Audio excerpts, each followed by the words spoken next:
To talk about it, but I want to be clear. In my opinion, Dragon Ball Daima tried to be GT and failed. So we got to talk about episode 18, right? Because it left a lot of people wondering what's to come. In the beginning of the episode, we seen Goku Super Saiyan 3 really giving Goma the business, right? And Goma thinks it's magic, right? He doesn't know the power of the Saiyans or anything like that. He just thinks it's magic. So at this point, in my opinion, Daima needs to fix the power skill. They got to fix the power scaling, right? Because you got the friends jumping in right there. You got Boo jumping in. He jumps in and he fights, and they're kind of like doing the same amount of damage as Super Saiyan 3. So this is kind of like a nerf to Super Saiyan 3. Everybody wanted to boost Super Saiyan 3 up because Vegeta got it, but we just seen Goku turn Super Saiyan 3, and Super Saiyan 3 ain't really did much, right? And if you go through the history of Super Saiyan 3, it ain't really did much. So at this point, we just need to nerf Super Saiyan 3 and, never bring it back, right? We had our nostalgia. We get it, but it's just a useless form at this point, right? So it was crazy to see the sideline Majin, who doesn't even fight at this point. He's just a cheerleader.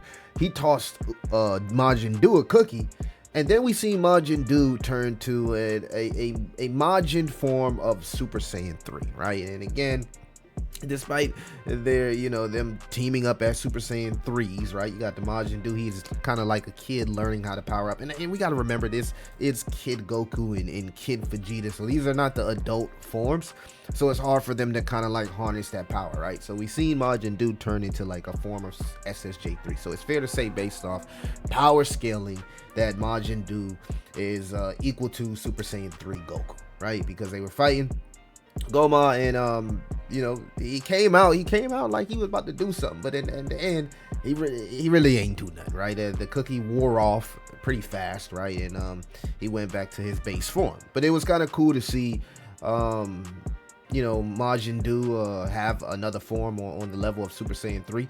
We did see Super Saiyan 3 Goku do some damage to Goma, but not a lot, right? And again, this is what separates Daima and GT, in my opinion. When you look at the villains, right, we were able to see villains kind of like their power be scaled, right? We never really seen that with Daima. We went jumped straight to the boss, right when we could have possibly got a fight with Goku and Majin Do. Goma jumped in, right? And just based off what we know about the Tamagotchis,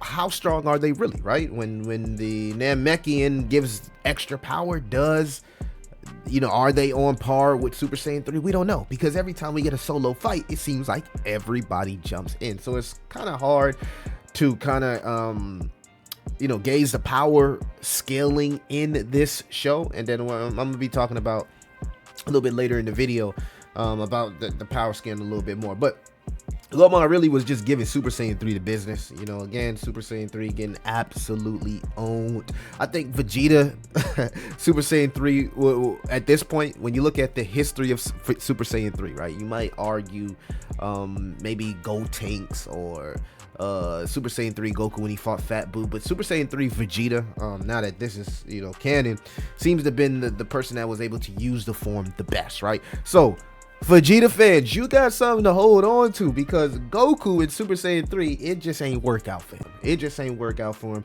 He got them hands from Goma and almost got knocked out, right? In fact, we seen everybody knocked out at this point. And that's when Goma goes to do the legendary Frieza death ball, right? This is the great value Jiren, right? And I know people in the comments want to kind of connect Goma and Jiren, but there is no connection. You want to make a connection, you want to make this canon.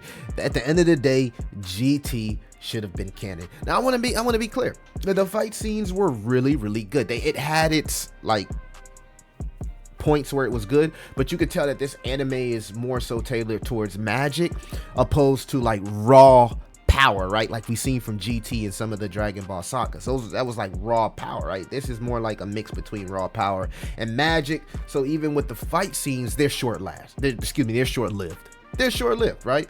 So the Namekian, the older guy, the OG, he did his little power shift thing, and he gave Goku a spirit of power. And this is when we seen Goku turn into Super Saiyan 4.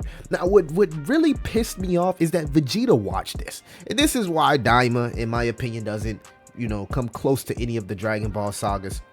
Because anytime Goku gets a new form, Vegeta instantly gives his opinion on the form, right? We didn't even get that. We didn't even get anybody confirming if this is Super Saiyan 4. At this point, this is just an awakening, and he looks like Super Saiyan 4 Goku, right? I did like the fighting scene here with the form where Goku is more, now in this like monkey, type of mentality. So even his movements and things and were like a monkey, right? So it was just really crazy to see like his instincts become more and more like his Saiyan blood. So you know what I mean? We did see Super Saiyan awakening Goku power up, and I don't even know what to call this. But it's kind of cool seeing him in his kid form, in this awakening form, because he still has the kid instincts, but then he has the monkey instincts. And at one point we seen him like running on all fours and doing all type of cool things as far as agility.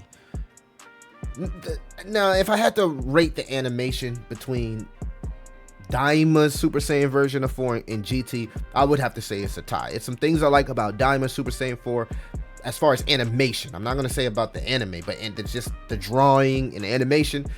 I give it 50-50, right? Because you see with Super Saiyan 4, I don't know if I got to go back and watch GT, but I don't know if his hands was like really bigger, like signifying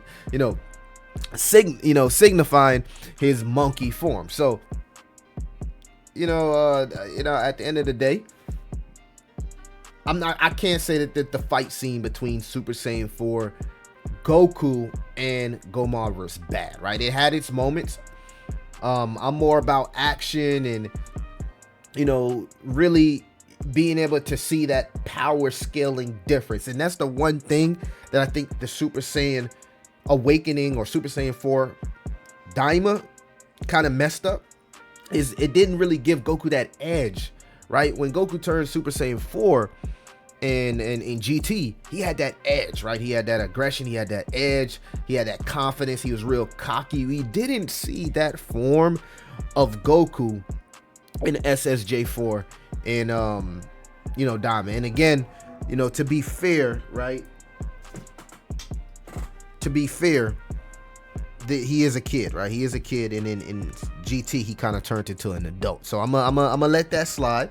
But the fight was okay, except for the fact that the people kept jumping in during the fight. I didn't like that. I would prefer a one-on-one fight, and this is why I look at them turning Goku and Vegeta into kids as more of a troll to Dragon Ball GT, right? It seemed like there was more of a seriousness around Dragon Ball GT, even though they were kids, right?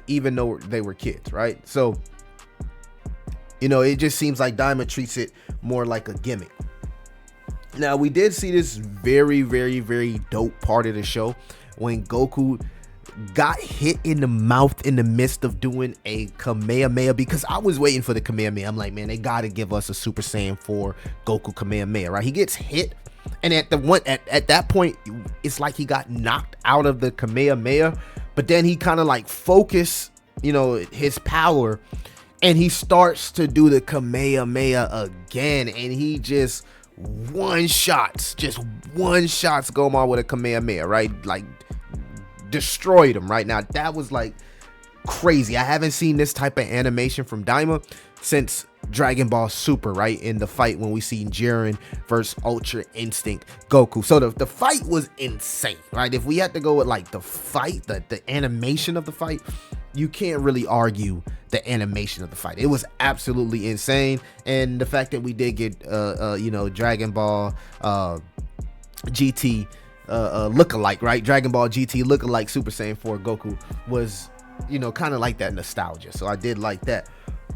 Now, he didn't beat him. He didn't beat Gomar, though. He didn't beat Gomar. He kind of like put this power around him after he turned into a giant. So I'm noticing with the newer villains, they always seem to turn into giants. We seen that from the Mora arc, right? Mora turned into kind of like a giant. They always seem to turn into giants now.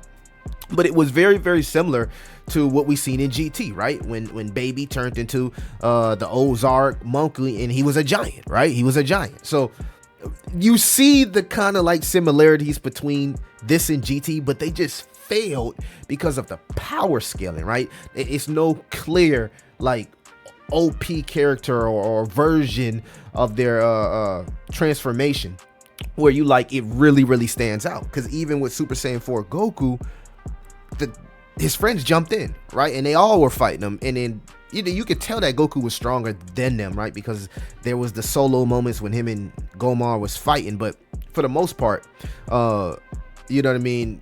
It kind of takes away from the power of Super Saiyan 4, seeing, you know, his friends kind of jumping in, and that just messed up the fight. You know what I'm saying? They should have just kept it Super Saiyan 4 Goku versus Gomar. So at the end of the day, he turns into a Giga Giant. He turns into a Giga Giant.